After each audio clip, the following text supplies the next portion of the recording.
Hello friends, मैं प्रेम कुमार आप सभी का आरपीएस ज्ञान के यूट्यूब चैनल में बहुत बहुत स्वागत करता हूं। आज हम लोग प्राचीन भारतीय इतिहास का चैप्टर वाइज अध्ययन करेंगे। तो आइए चलिए देखते हैं प्राचीन भारतीय इतिहास। प्राचीन भारतीय इतिहास को देखने से पहले थोड़ा भारत के विस्तार को समझ लेते हैं। तो भारत जो है उत्तर में हिमालय से लेकर दक्षिण में समुद्र तक फैला यह उपमहाद्वीप भारतवर्ष के नाम से जाना जाता है। भारत का प्राचीन नाम भारतवर्ष सर्वप्रथम पाणिनि की अष्टाध्यायी से मिलता है। यहाँ के मूल निवासियों को भारत की संतान कहा गया। यूनानियों ने भारत को इंडिया तथा मध्यकालीन मुस्लिम इतिहासकारों ने भारत को हिंद अथवा हिंदुस्तान के नाम से संबोधित किया एवं आर्यों ने भारत को आर्य का आर्यावर्त नाम दिया। इतिहास के जनक हेरोडोटस ने अपनी पुस्तक हिस्टोरिका में 5वीं शताब्दी ईसा पूर्व भारत एवं फारस के संबंधों का वर्णन किया है। प्राचीन इतिहास को जानने के लिए ऐतिहासिक स्रोतों की आवश्यकता पड़ती है, जिसको हम मुख्यतः 3 खंडों में बांटते हैं, जो इस प्रकार है। तो आइए इसको देखते हैं।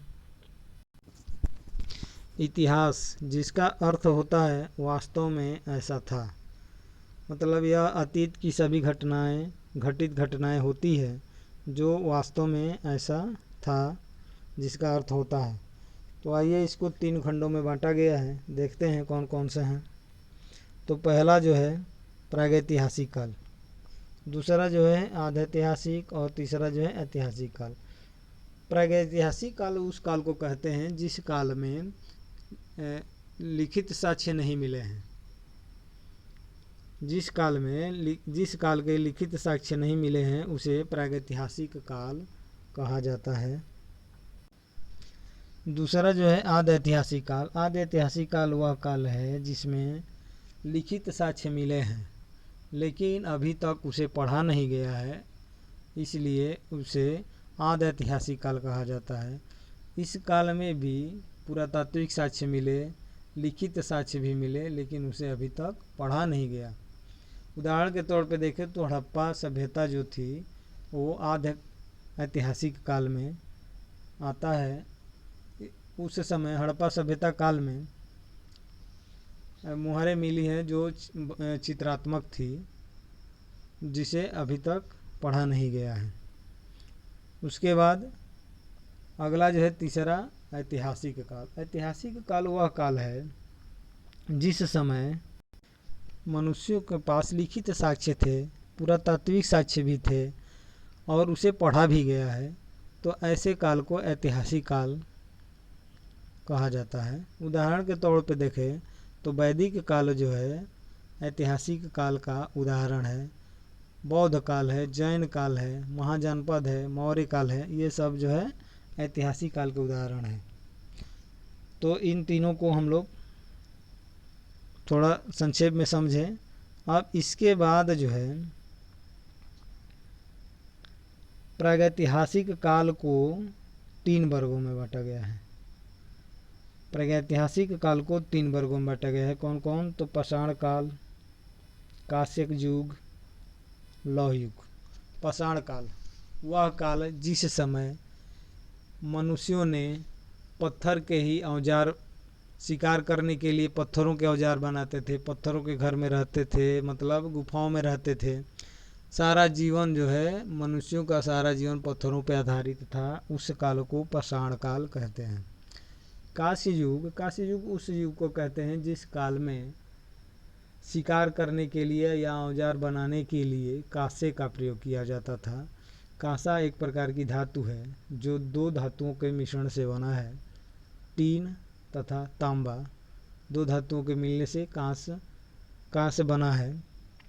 तो इस काल को कांस्य युग के नाम से जाना जाता है। अब आते हैं तीसरा जो है लौह युग। लौह युग वह काल है जिस काल में मानव ने लोहे का प्रयोग किया उसे लौह युग कहा गया। तो इसका उदाहरण जो है उत्तर वैदिक काल। उत्तर वैदिक काल में लोहे की खोज हो चुकी थी और लोग जो है प्रयोग करना भी सीख लिए थे। अब चलते हैं फिर यह जो है पाषाण काल को भी 3 वर्गों में बांटा गया, 3 खंडों में बांटा गया है। पूरा पाषाण काल, मध्य पाषाण काल और नव पाषाण काल। तो यह 3 वर्गों में 3 खंडों में बांटा गया है। तो इसको भी बारी बारी से चलिए देखते हैं। तो पूरा पाषाण काल जो है इसका पहले समय देखते हैं। तो पूरा पाषाण काल का समय 25 लाख ईसा पूर्व से लेकर 10,000 ईसा पूर्व तक माना जाता है। कितना से कितना तक? तो 25 लाख ईसा पूर्व से 10 लाख ईसा पूर्व तक मानव ने अपना सर्वाधिक जीवन पूरा पाषाण काल में ही व्यतीत किया। सबसे अधिक ज़्यादा समय तक मानव ने पूरा पाषाण काल में ही अपना जीवन व्यतीत किया। अब देखते हैं दूसरा मध्य पाषाण काल।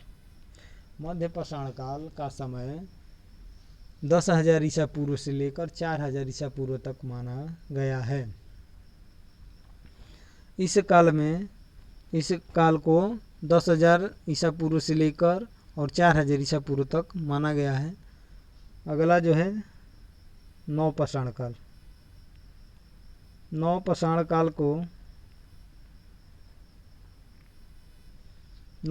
काल को जो है 10,000 BC से लेकर माने ईसा पूर्व से लेकर 1,000 BC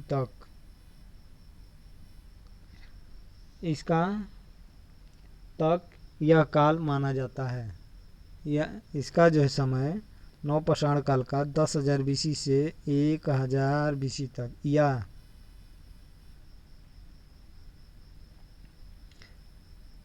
4,000 से या इसे 4,000 BC से लेकर 1,000 BC तक माना गया है।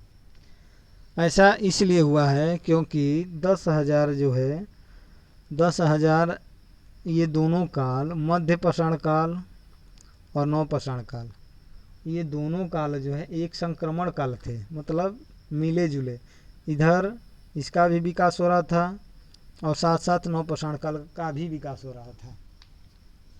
इसलिए इसको संक्रमण काल के भी नाम से संक्रमण काल मानते हैं। तो इस प्रकार हम लोग जो है पूरा पाषाण काल को देखें, मध्य पाषाण काल और नव पाषाण काल को देखें।